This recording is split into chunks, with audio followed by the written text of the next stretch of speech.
गोपीचंद पडळकरांनी जे स्टेटमेंट केलं ते योग्य आहे असं माझं मत नाही।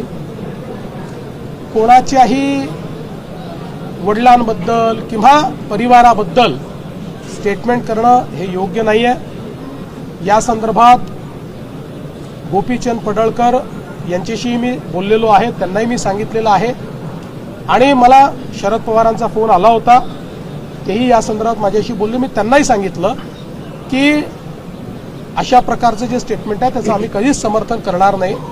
गोपीचंद पडळकर हे एक तरुण नेते आहेत, अतिशय ॲग्रेसिव्ह नेते आहेत आणि अनेक वेळा ॲग्रेशन दाखवत असताना आपल्या बोलण्याचा नेमका काय अर्थ निघेल हे ते लक्षात घेत नाहीत आणि म्हणून मी त्यांना हे सांगितलेलं आहे की हे लक्षात घेऊनच आपण ॲग्रेशन ठेवलं पाहिजे।